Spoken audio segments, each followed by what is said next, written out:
Are your ergonomics ready for Turkey Day? The first step to prepping for your big day is to make sure that you have everything set out and ready to go.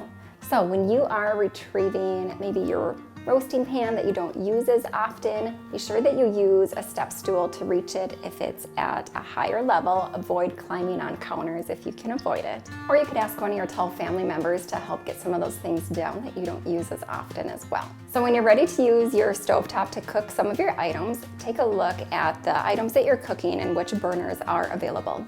So items that need to be stirred more frequently or items that are going to be cooked for longer periods of time, you want to put those in front so you avoid frequent reaching to the back. So everything should be within your power zone. So elbows should be relaxed down by your sides, elbows at 90 degrees and hands in front of you. Anytime you have to reach beyond that point, then that causes more strain and stress to your upper back and your neck. Some kitchens have anti-fatigue mats, and if not, it's completely okay to wear good, clean, comfortable shoes so you can take some of the strain and weight off of your feet and your lower legs. If you do get tired while you're cooking, make sure you sit down and rest on a stool.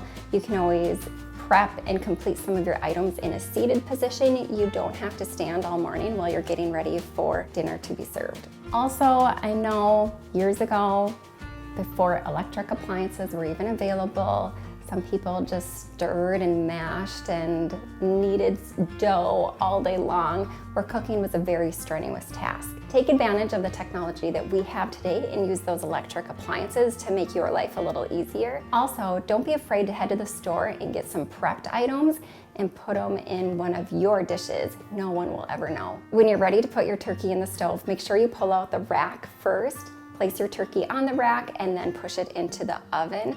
This will help to avoid maybe an awkward bend or extended reach into your oven. When you're ready to pull the turkey out, make sure you pull the rack out first and then grab the roasting pan with both hands. Use good body mechanics, so both hands are right in front of you, and avoid twisting and turning, and avoid bending over at your waist. You should be using your legs to squat down to the needed height so you can keep your back in a healthy condition. When you're cooking, take a few minutes to do a couple stretches so you can maintain that neutral and upright posture, and even sit down and take a break and do nothing at all for a few minutes. When you're ready to carve the turkey, make sure that your knives are nice and sharp. This is going to make it a lot easier for you so you can cut the turkey in a lot smoother motion and don't have to work so hard to make that cut happen. Also, make sure that the turkey is close to you so you avoid an extended reach, and use a fork or other device to stabilize the turkey while you cut it so you don't end up in an awkward posture.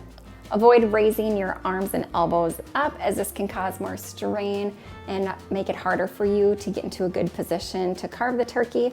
Have your arms relaxed down by your sides and everything in your front area, which is called your power zone. If you have family members around, don't be afraid to tell them to pause the football game and to get their butts out to the kitchen to help you out for a few minutes too. Be sure to practice good ergonomics on Thanksgiving Day so you can stay happy and healthy and enjoy your time with your family. Happy Thanksgiving.